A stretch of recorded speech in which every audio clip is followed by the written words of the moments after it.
something of an expert on this wounded children thing. And it did me immense good. Why particularly? What did he say that did you particular good? He reckons that if this the trauma happened to you when you were 5 or 6, then emotionally that part of you remains 5 or 6, and what you have to do is to carry that 5 or 6-year-old around with you, and try and emotionally help that other part of you.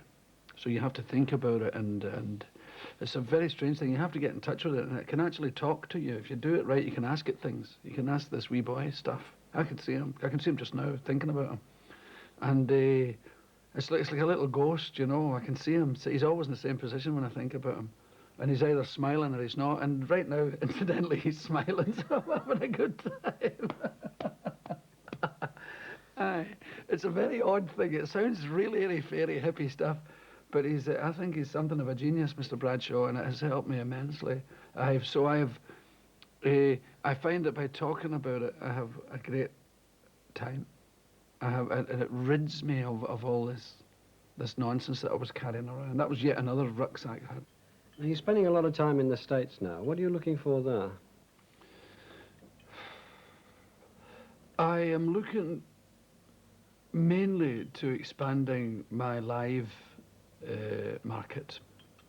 I have always had, deep within me, I've always had the desire to become Victor Borge, in as much as I love what he does for a living. I love the way he tours the concert halls of the world, and I would love to do that. Is exactly what I would most like to do in in my life.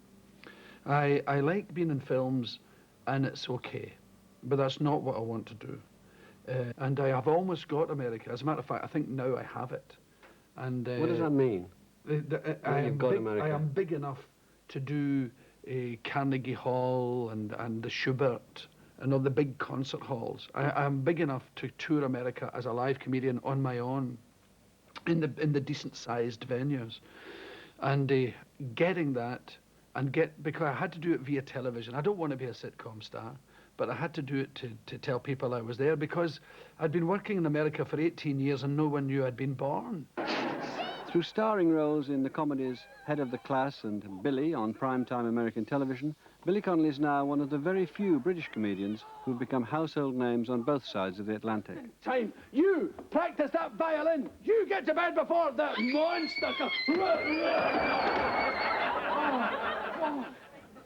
Woo! Get out of here! It's one of those sad things you shouldn't really tell anybody, because you sound ungrateful.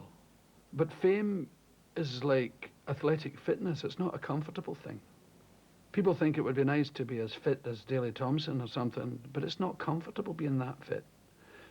Well, fame isn't it's a traumatic thing. It isn't a comfortable thing. It doesn't sit. It has comfortable moments, but it isn't an altogether comfortable thing, going through the world where everybody knows more about you than you know about them. It can be acutely uncomfortable. It has pleasant times, but the thing that makes it pleasant, it needs money. Why does that make it pleasant?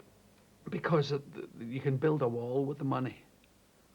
And so that's the only way you're going to get solace, is with the money. You can build a big wall and have a gate.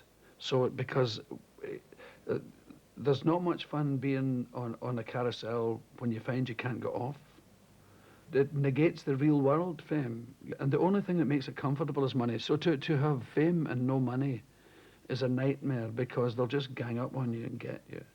Who's they? They, as the public in general, the people who know you best, the people from your past. If you go home, you have to be very careful with one another, because your fame can often make people feel like failures. If you go to the pub to see the guys, you're standing there, he felt successful till you come in, and he is successful till you come in.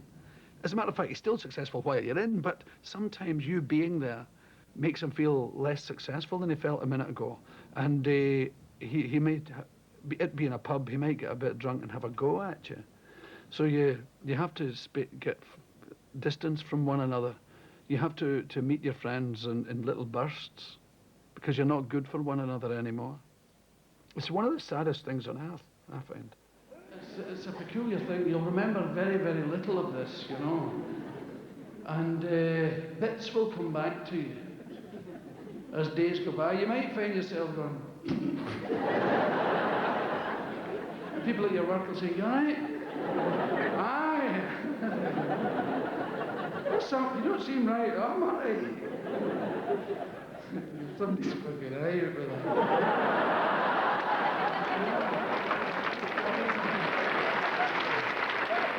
When your husband takes his underwear off to get to bed, you might find yourself saying to him, "Somebody's out with it."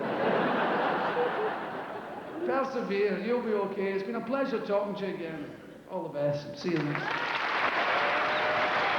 I don't know whether I've just been seeking an audience or seeking approval all of these years.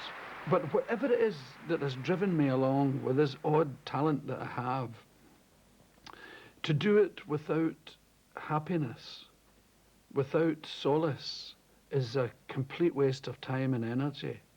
It's an incomplete journey. I don't want to be a tortured person. I want to be Picasso. I want to be... I want my art to make me happy, the way his art made him very, very happy. I want to be complete, you know. I don't want to be I don't want to be that clown with a tear in his eye. It bores me. It's a journalistic myth. You know, the sad clown. Most comedians I know most of the people I find funny are very, very happy, you know.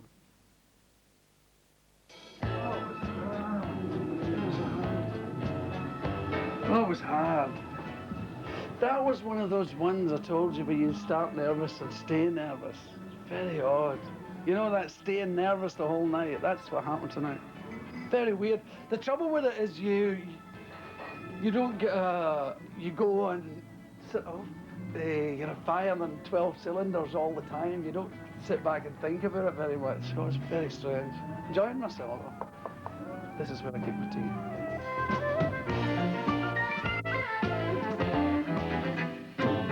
You'll have somebody's eye out with